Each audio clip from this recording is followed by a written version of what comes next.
Бүгінгі дүниежүзі тарихымызны біз жақсы көңіл-күйге бастау үшін шаттық шеңберін құрайық. Райхана, бүгінгі сабақтарың сәтті өтуін сенге тілеп қаламын. Рахмет. Ахрам, мен саған бүгінгі сабақта тек қана 5 бағамен оқуыңды тілеймін. Рахмет. Ұлыбек, саған бүгінгі сабақта тек қана көңіл-күй тілеймін. Рахмет. Хасан, бүгінгі сабақта саған сәттілікті тілеймін. Рахмет. Садар. Айзере, мен бүгінгі сабақта саған сәттілік тілеймін. Асылбек, мен саған бүгінгі сабақта көңіл-күй тілеймін.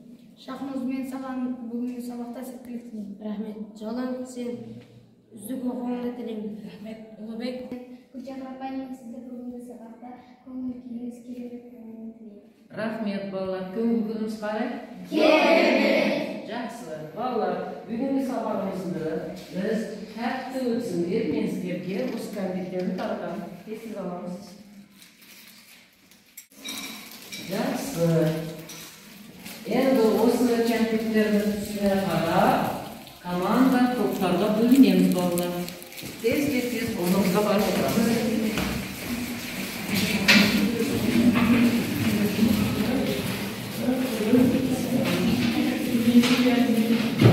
Керемет балалар. Жайнас балаларыңыздар бар? Сіздерге тапсырма, әрбір топ өзінің топ басшысын белгілейді. Өзінің топына, атауына түсіндірме береді.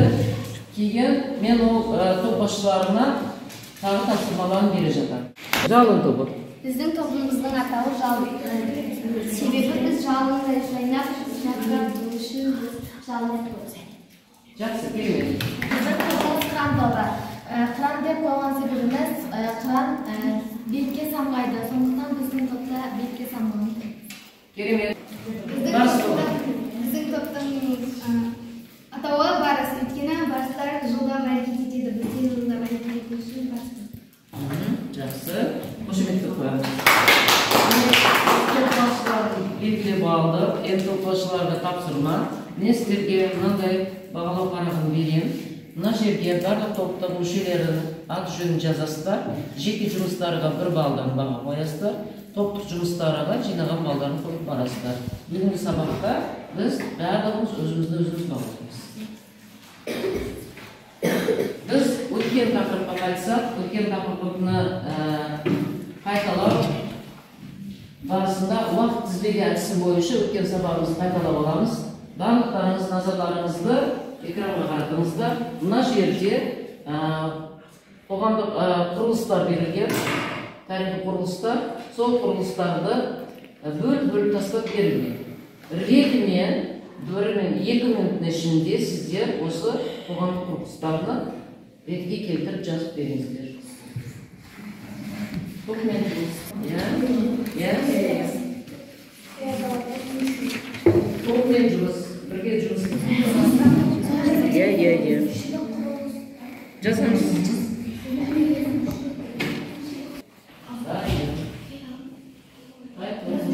Пиадалық құрылыс. Сосын ананы орындауыз деп тұрады. Күлиялығыда құрылыс болады. Қол иеленушілік құрылыс. Doğru. Құрылыстан бәрін дұрыс тапқансыздар, бірақ реттігі дұрыс емес. Тағы қай топ толықтырады. Қай топ барыс тобы. Неге болады? Қол иеленушілік құрылыс. Бірінші топ. Қолдары деп түзілді. Деген? Пиадалық құрылыс болады. Капиталистік. Жоқ, капиталистік болады. Деген? Капиталист. Қатемізді түсіндік ба? Топбасшылары дұрыс жауаптарға қарап бағалар қойып беріңіз. Мүшелеріне барлық оқушылар жайлы келесілер деп айтқан едім. Әрбір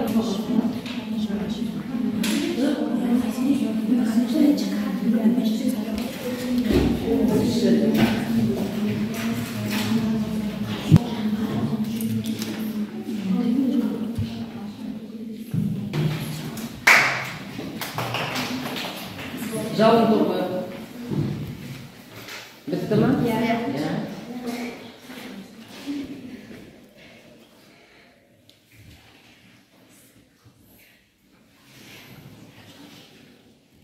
Bu sұрақтар қай топты келді? Кранды. Тексеріп береміз. Қанша болды? Бар тобы болды ма? Мынаны тексеріп беріңіздер. Қанша болғанын тексеріп айтамыз. Біз сұрақтарымызды бар тобына берген едік. 5 сұрақ болды. 5 сұрақтың барлығы да дұрыс. Мысалы, бірінші сұрақты оқиын. Жаңа ақсүйектер жекеменшіктің жаңа капиталистік түрін қолдады ма дейді. Жаңа ақсүйектер жекеменшіктің жаңа капиталистік түрін қолдады. Сол сияқты 5 сұрақ қойылды. Соның барлығы да дұрыс. Демек, 5 балл топ жұмыста қоясыздар. Жалғастырамыз, Қырандоғыр. Біз жалын тобына берген едік. Оларда барлығы дұрыс. Бірінші сұрақты оқыңызшы. Бірінші Яков қай жылы қайтыс болды? 1625 жылы. Дұрыс. Жақсы. Сонда 5 бар, е? 5 баллы кімге? Жалын тобыға. Біз өзіміздің сауалдарымызды Қыран тобына бердік. Оларда 5 сұрақ болды. Соның барлығына дұрыс жауап бердік. Бірінші сұрақты оқи салыңыз. Аграрлық төңкеріс қай ғасырда болды деген. Ол жерде аграрлық төңкеріс 16-17 ғасырда болды. Олардың жауабы дұрыс. Жақсы. Экранға назар аударыңыздар. Бүгінгі жаңа тақырыбымыз өнеркәсіп төңкерісі әлемді қалай өзгертті дейді. Сабақтың мақсаты Еуропадағы феодалдық құрылыстық капиталистік шаруашылыққа өту процесін түсіндіру, мануфактура фабрикалардың пайда болуымен жалдамалы жұмысшы табының қалыптасуы арасындағы байланысты анықтау.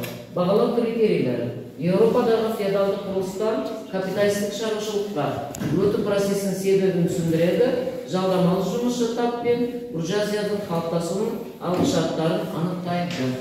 Бүгінгі жаңа тақырыбымыз. Өнеркәсіп төңкерісінің жағдайына балалар 18-ші ғасырдың аяғында Еуропаның бірқатар елдерінің өнеркәсібінде мануфактуралық кезеңінен өндірістің фабрикалық жүйесіне көшуі басталды. Бұл кезең өнеркәсіп төңкерісі деп аталды.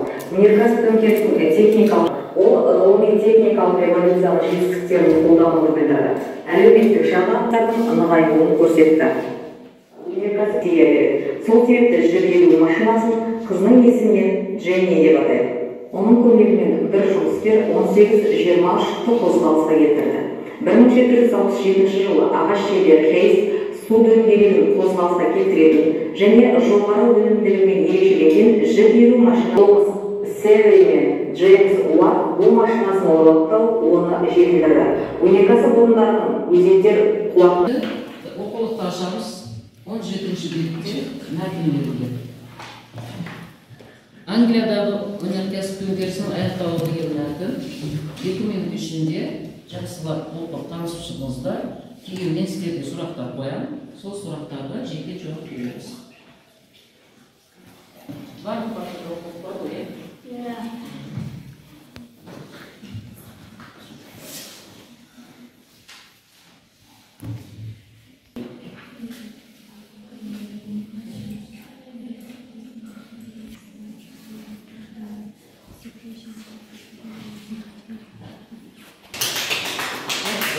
Жалын тобы.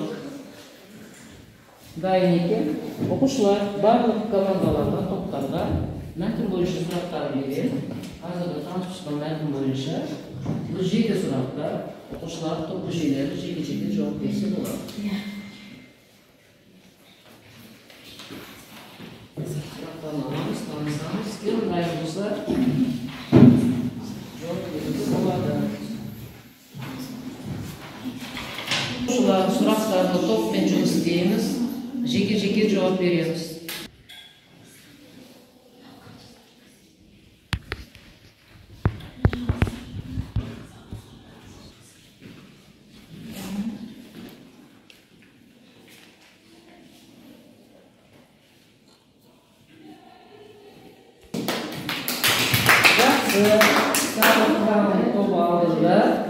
Жалын тобы алдында.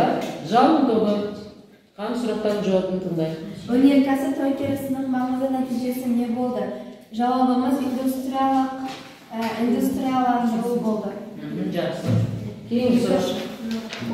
Екінші сұрақ. Англияда қандай аудандар пайда болды? Тауарлардың әлеумет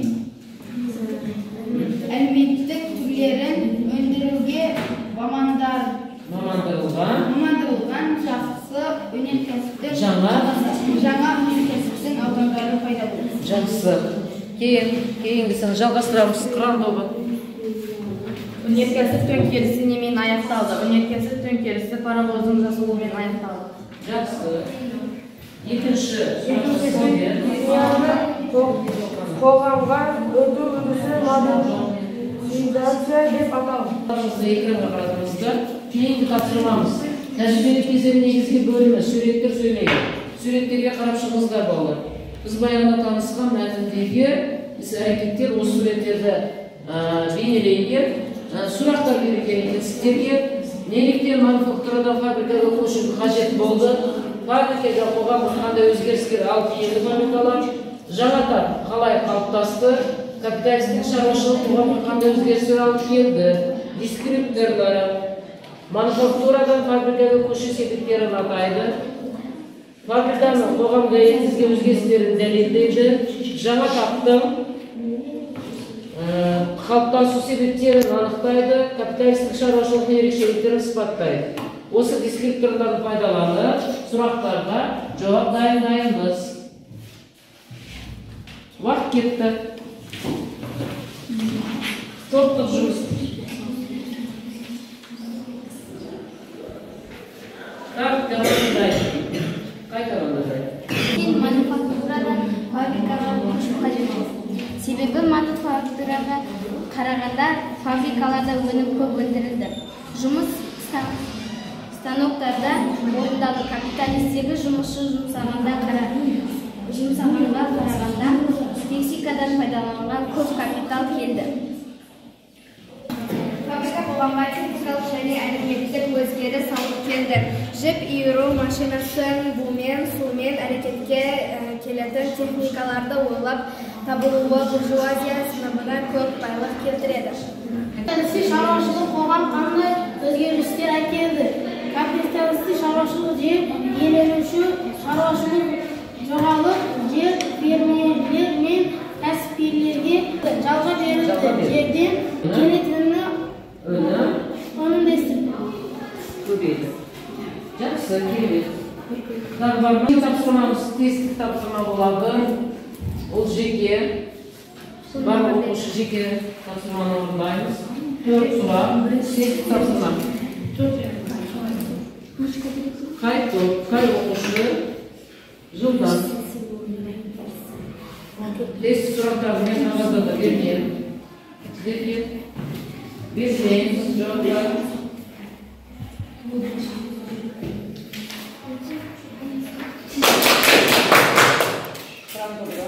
Өнеркәсіптік төңкеріс көшу дегенді білдіреді. Жақсы, дұрыс. Кейін жалғасыз. Екінші тесттік тапсырма. Жалғастырады. Англияда өнеркәсіптік керісі ең алдымен тоқыма өнеркәсібінде басталды. Өнеркәсіптің Англия үшін ең басты маңызды мынада. Англия ең дамыған өнеркәсіпті еуропалық елге айналды.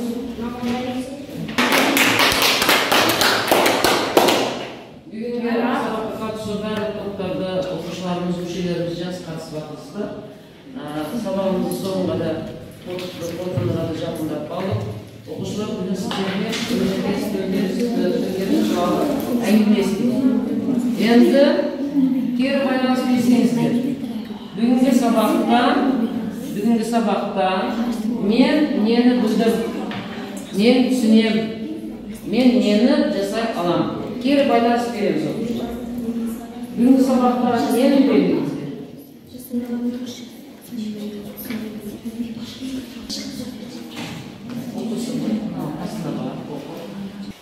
Кері байланыс береміз. Жеңіл механикалық өндіру машинасын жақсы түсініп алды. Жақсы. Мен Тағы кем? Мен өнеркәсіпті туралы білемін. Туралы білдім, иә? Мен білемін. Тағы? Мен бұл жақтағы барлық тапсырмаларды жасай аламын. Қалай келеді? Оқушылар кері байланыс береміз. Мұқтаждылардан өнеркәсіп әрекеттерін түсінемін. Жақсы, қозғалам. Мұқтаждылар әрекетін түсінеміз. Англиядағы өнеркәсіп төңкерісінің аяқтауын білемін. Жақсы. Мен көне жәдігерлер қалдым. Барыс тобы, кері байланыс бермейміз.